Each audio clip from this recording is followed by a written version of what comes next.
Welcome to Beyond Bridge, the podcast where courage meets community. We shine a light on the stories, science, and support that define the breast cancer journey.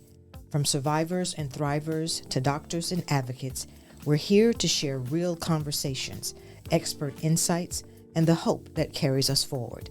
Whether you're newly diagnosed, a lifelong fighter, or walking alongside someone you love, this is your space, your voice, and your story.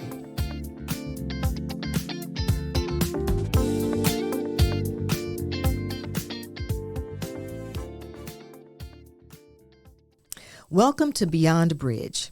In this episode, we are talking with Lakisha Cummings.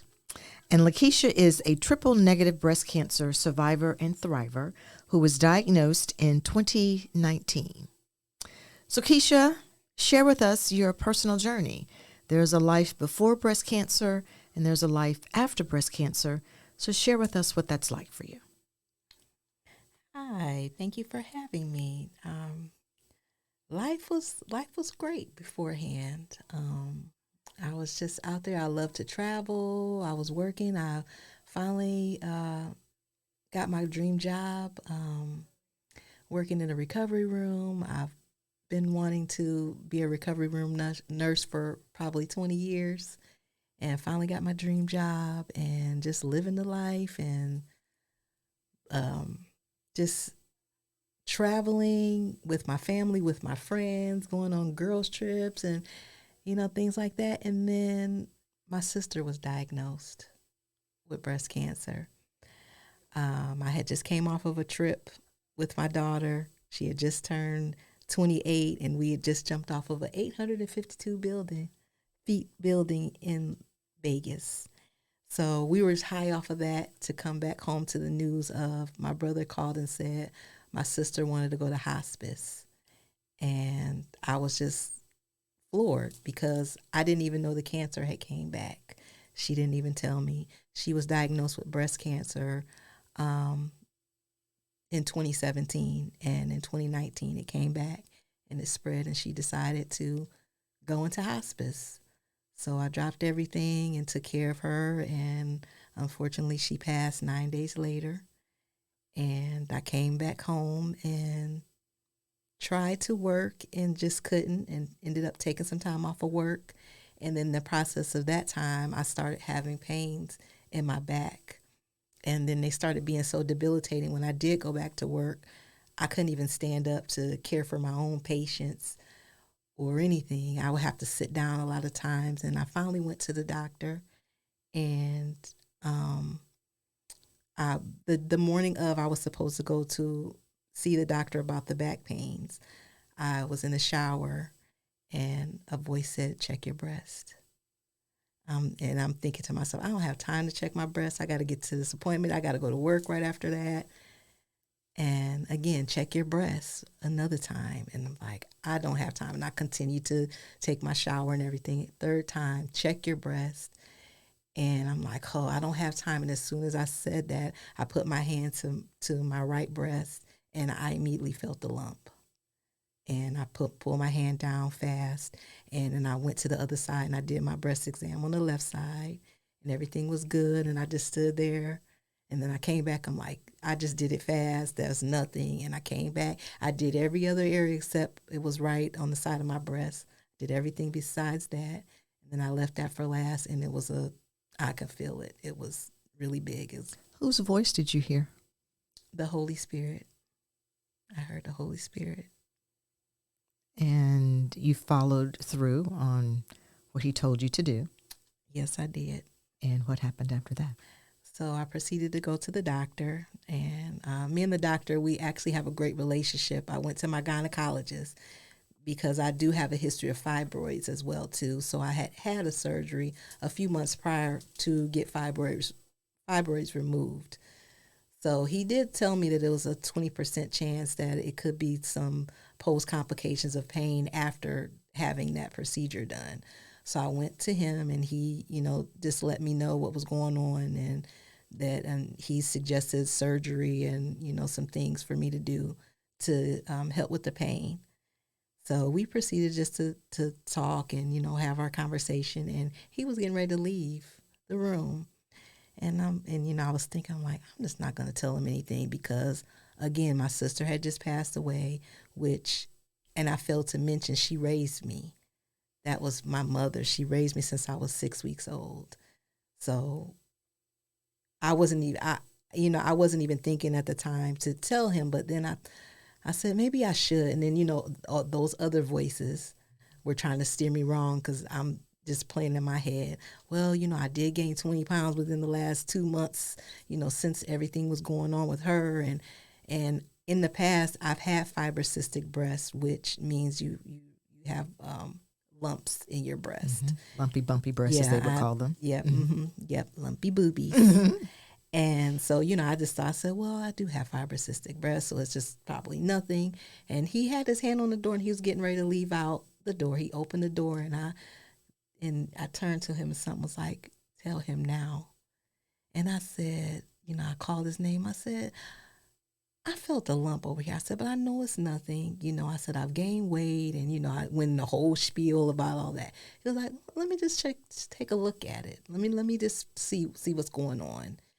And so he felt it and everything. And he said, I'm just going to send you over to my buddy and have him take a look at it too. And then you can just go and follow up with him and see what he says. But, in hindsight, being in the medical field, which I'm a nurse, a registered nurse, I saw the look on his face and I knew something, but I also try to tell myself, well, he's just being proactive because we have a great relationship. We work together. I recover all his patients, so we have a very good relationship. So I said, he's just covering bases. And then he said, yeah, I'm just covering bases just because you do have the history of breast cancer in your family. And, we just want to be safe. He said, but it's probably nothing. And it turned out to be? It turned out to be breast cancer. He got me into his friend, the doctor. He was an oncology doctor. I was in within a week. They put me on the schedule, and as soon as I got in there, I saw him, and then he was like, "Well, we're just gonna take a biopsy just to make sure everything is okay." And I noticed that. Then I'm just like, "This is going fast." Because I saw him on a Wednesday. He was like, yeah, we scheduled your biopsy for Friday at 1 p.m. And I'm like, that was fast. Why is this so fast? And, but again, subconsciously, but I'm just like, well, again, it's because we have a great relationship. This is his friend outside of work. So just being proactive. But 3 days later, I was coming home from work and I was pulling in my subdivision. It was 6:00 in the evening and the doctor's number came up and his nurse talked to me and she said, how you doing? You doing all right today? Are you at home? I said, no. I said, I'm driving. She's like, are you going to be home pretty soon or would you like me to call you back? I said, no, you can talk to me now. And as I was pulling in the driveway, he came on the phone and he said it's breast cancer and that he would like to see me the following day to discuss treatment. And you were diagnosed with triple negative breast cancer, stage 2A. And what was your treatment like? My treatment, I had 8 rounds of chemotherapy. I did not have radiation, and I had surgery afterwards. I had a double mastectomy. Double mastectomy? Mm-hmm. Did you have to have a double mastectomy, or was that a choice that you made? That was a choice because I made that choice because of my sister. My sister, she chose to just have one of her breasts removed. And like I said before, that was my mother. And I'm a single parent. And my children, they lean on me and her. And all I was focused on was surviving because I had just lost her literally 2 months before that. I was diagnosed 2 months later. She passed September 6th. I was diagnosed November 9th. So all I was thinking about was I just need to go ahead and do what I have to do to get back to work, get back to my life, my children. So I chose to have the double mastectomy. So you mentioned earlier that the Holy Spirit spoke to you. while you were in that shower. What did the Holy Spirit do for you later as you were going through treatment and even now? Had me in the palm of his hands the whole time. Assured me that everything was going to be all right. Lined up everybody that I needed for my treatment. From the time I had my treatment started, just all the people that was in my life at that time, all the people I didn't even know, all the medical staff, just everybody just lined up just to be my support, because I needed that, because my sister, she was my support. That was my mother. And, I needed her in that time, and I didn't have her, and they had so many other people to stand in the gap for her with that, even down to when I got my surgery for the double mastectomy. Right before I had it, I had to go down and they had to do markers and, mark me up, or something they do with radiology or whatever. And when I went in there, he said, "May I pray with you?" The radiologist asked me that.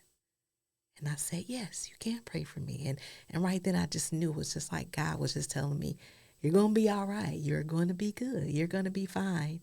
And even after, when I did have the surgery that night, I had a nurse up there and we were talking, and she was just asking me, saying that I was young, to go through all of this. And I was just talking to her. She was just asking about my family history and everything. And I was telling her about my aunt was diagnosed 5 years before that with breast cancer. But I was telling her about, recently my sister passing from complications of breast cancer.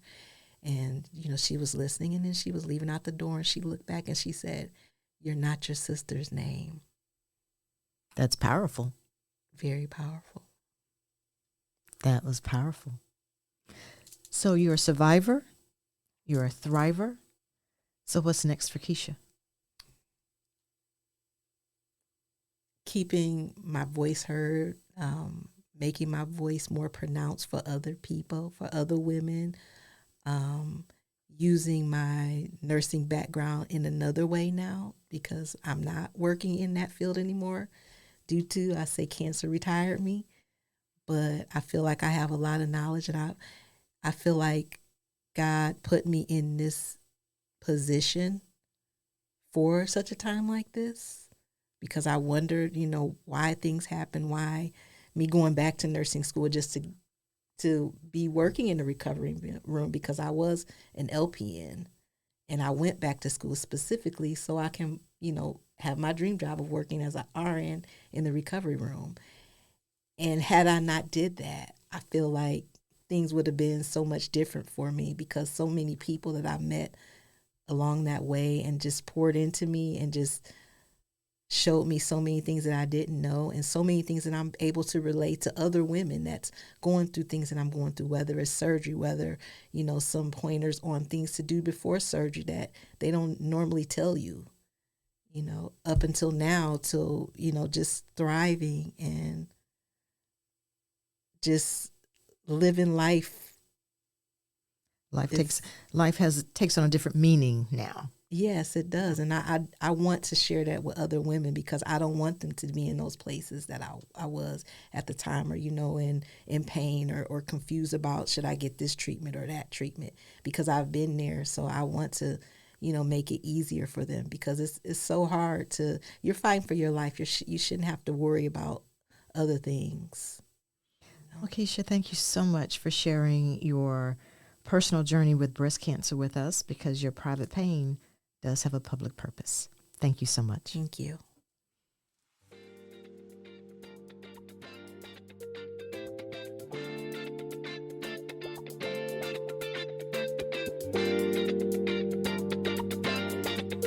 Beyond Bridge, a place of strength, support, and shared stories. If the conversation touched your heart, be sure to share it with someone walking this journey. And always remember, you are not alone. God walks with you, even in the valleys. Lean on his promises, trust his timing, and never lose hope. Until next time, may you be covered in grace, filled with courage, and surrounded by love. I am Jacqueline Anthony. For all of us at Bridge, Thanks for joining the conversation.